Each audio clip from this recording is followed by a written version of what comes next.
Salam jumpa lagi bersama saya dalam studi Al-Quran. Studi kita kali ini membahas penggunaan kata ganti Allah, yaitu kata Dia. Ya, sebagaimana yang kita ketahui, umat Islam sangat meyakini bahwa Al-Quran itu adalah wahyu Allah. Apa yang tertulis di dalamnya merupakan kata-kata Allah sendiri. Jadi, konteksnya itu adalah sebagai berikut. Allah berbicara kepada Muhammad, ya. Hanya Muhammad sebagai penerima wahyu. Jadi dengan demikian, Muhammad ini adalah lawan bicara Allah. Itu. Nah, jadi semua yang tertulis dalam Al-Quran itulah yang didengar oleh Muhammad dari Allah.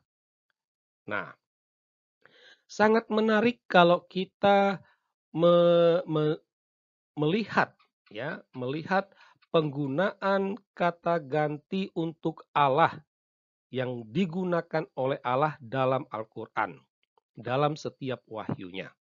Ya, kalau kita membaca dalam Al-Quran, maka kita akan menemukan setidaknya 4 kata ganti untuk Allah, yaitu engkau, kami, aku, dia. Ya, sekali lagi, keempat kata ini itu diucapkan oleh Allah, lahir dari mulut Allah. Jadi kalau dalam wahyu ada kata engkau yang ditafsirkan sebagai Allah, itu Allah yang mengucapkannya. Ya, demikian juga kami, aku, dan dia. Ya.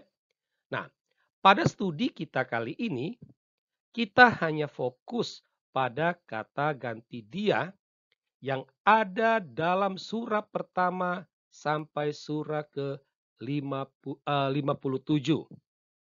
Nah, jadi separuh dari surah, ya, separuh dari Al-Quran. Jadi Al-Quran itu kan terdiri dari 114 surah. Nah, jadi separuhnya kita hanya fokus dan kita akan melihat penggunaan kata ganti dia. Ya. Nah, kalau kita membaca dari surah pertama sampai ke 57, maka di sana terdapat 712 ayat dengan penggunaan kata ganti dia. Memang tidak semuanya itu tertulis kata dia, tetapi ada juga yang maknanya sama, yaitu nya, yang dimaknai dengan kepemilikan dia, ya. Nah, sekarang dari 712 ayat itu kita hanya mengambil beberapa sampel, ya, untuk kita cermati, ya. Pertama dari surah Al-Baqarah. Dan Tuhan kamu adalah Tuhan yang Maha Esa, tidak ada Tuhan selain Dia. Ya.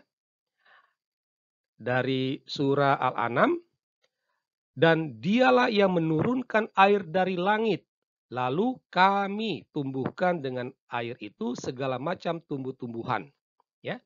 Dia itu ditafsir sebagai Allah, kami juga ditafsirkan sebagai Allah. Bayangkan, dalam satu ayat Allah menggunakan 2 kata ganti, dia dan kami. Ya. Nah, mari gunakan akal sehatmu, ya. Ya. Gunakan akal sehatmu. Contoh yang ketiga, setelah itu Allah menerima tobat orang yang Dia kehendaki. Ya. Dia telah menundukkan matahari dan bulan bagimu yang terus-menerus beredar. Miliknya lah apa yang ada di langit dan apa yang ada di bumi. Nah, ini dia menggunakan kata nya. Terakhir, itulah ayat-ayat Allah yang kami bacakan, ya, kepadamu. Ya, bla bla bla bla. Mereka akan beriman setelah Allah dan ayat-ayat-Nya. Nah, ini sangat menarik ya, sama seperti dalam surah Al-An'am, dalam satu ayat Allah menggunakan dua kata ganti, kami dan nya.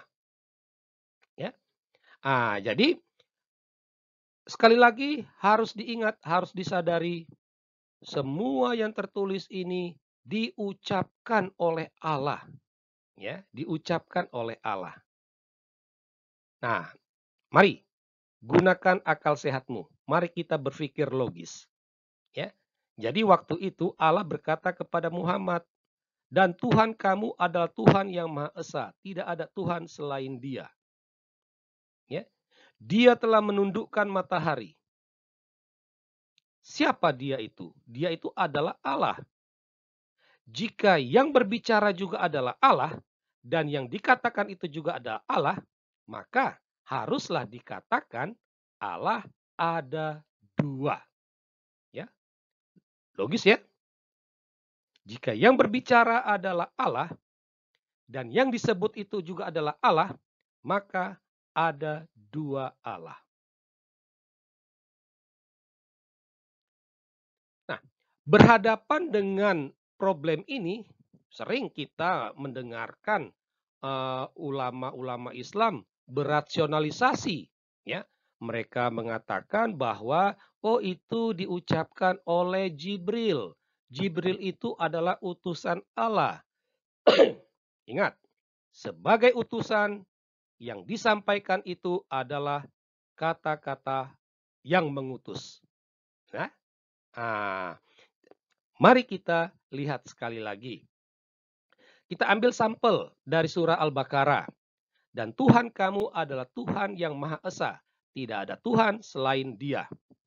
Jadi, kalau dikatakan ini merupakan kata Jibril yang menyampaikan kepada Muhammad, jadi konteksnya waktu itu Jibril berbicara kepada Muhammad. Muhammad adalah lawan bicara Jibril. Ya. Kalau ini yang diambil, maka Al-Quran langsung dari Allah itu gugur. Ya. Pemahaman Al-Quran langsung dari Allah itu tidak. Karena terbukti bukan Allah yang menyampaikannya, tetapi Jibril. Ya. Jibril yang menyampaikan. Jadi bukan langsung dari Allah. Maka argumen Al-Quran itu langsung dari Allah itu hanya omong kosong. Langsung gugur. Selain itu juga mari kita kembali fokus kepada ayat kita. Ya. Nah, ini dikatakan bahwa ini merupakan wahyu Allah yang disampaikan oleh Jibril. Nah, gunakanlah logika akal sehatmu. Ya. Dan Jibril mengatakan, ini kan kata-kata Jibril kepada Muhammad, dan Tuhan kamu adalah Tuhan yang Maha Esa, tidak ada Tuhan selain Dia. Ya. Kalau kita berpikir waras, berpikir logis, maka kita akan mengatakan bahwa ini bukan kata-kata Allah, tetapi kata-kata Jibril. Ya. Ini murni kata-kata Jibril, bukan kata-kata Allah. Kalau seandainya kata-kata Allah yang disampaikan oleh Jibril, maka Jibril harus berkata, Allah berfirman, dan Tuhan kamu adalah Tuhan yang Maha Esa. Tidak ada Tuhan selain Dia. Harusnya begitu. Harusnya diawali dengan Allah berfirman. Ya. Nah, ini kan tidak. Nah, jika ini merupakan kata-kata Jibril, maka ini sekaligus mau menjelaskan penggunaan kata ganti kami. Ya, bahwa yang dimaksud dengan kami yang sering muncul dalam Al-Quran itu adalah Allah Subhanahu wa Ta'ala dan Jibril. Dan jika memang demikian, maka dapatlah dikatakan Jibril itu setara dengan Allah. Ya. Di satu sisi Allah melarang mempersekutukan, menduakan Dia, tetapi di sisi lain tampak jelas Jibril telah setara dengan Allah. Rasionalisasi lain Seringkali ulama mengatakan, oh ini Allah sedang mendikte Muhammad supaya Muhammad mengulangi lagi apa yang dikatakan oleh Allah. Benarkah logika seperti ini? Tidak. Seharusnya Allah mengatakan, katakanlah, dan Tuhan kamu adalah Tuhan yang Maha Esa. Model wahyu diawali dengan katakanlah banyak kita jumpai dalam Al-Quran. Tetapi ini tidak. Nah, sekali lagi mau menunjukkan rasionalisasi ulama Islam itu ngawur dan tidak benar. Dan ini menegaskan Allah ada dua, Allah Islam ada dua. Ya, sekian dan terima kasih.